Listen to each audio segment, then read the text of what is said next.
Now, I just briefly want to touch on the news about logic games. Logic games are not going away, at least not anytime in the near future.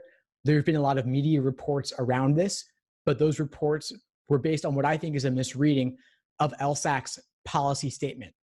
And I will actually share that statement with you here. This is their press release so that you can see exactly what was going on here. So this is basically, there was a lawsuit. A blind test taker was suing LSAC because logic games were unfair for him, in his opinion, because, well, diagramming is incredibly important for logic games. And if you're blind and you can't see the diagram, you are at a relative disadvantage. And so LSAC settled the case with the plaintiff who was suing. And the press release had all these details about the case. You can read if you like. I'll share the link in the chat. But what I want to call your attention to here is this particular text. And this is kind of like an LSAT style analysis we can do here. But basically, LSAC said they are going to research and develop alternate ways to assess analytical reasoning, aka logic game skills, as part of reviewing the entire exam. Consistent with the agreement, the settlement, LSAC will complete this work within the next 4 years. They will complete the work of research and development into alternatives in the next 4 years. That does not necessarily mean they will remove logic games within 4 years.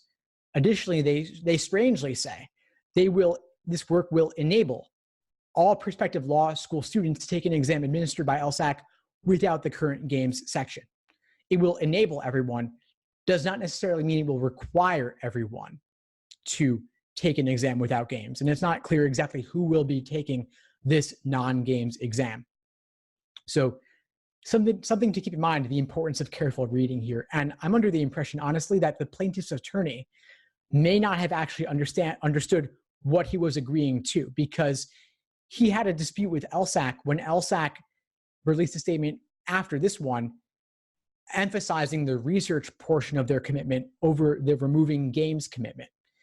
And again, on my Instagram here, I have a letter from the plaintiff's attorney here, and I will actually just share a link with you to it because it's not going to be legible in the share. But basically, the plaintiff's attorney has a different opinion of what this means. He thinks games are going to be removed. LSAC doesn't think so.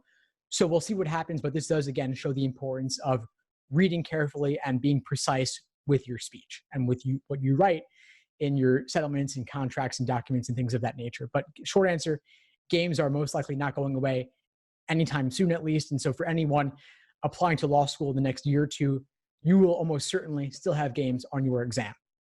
Thanks for tuning into the show. Please subscribe if you haven't done so already to be notified of new episodes as I release them. And feel free to reach out if you need anything at all as you move forward with your prep. I'm happy to help however I can. In the meantime, I'll wish you all the best and take care.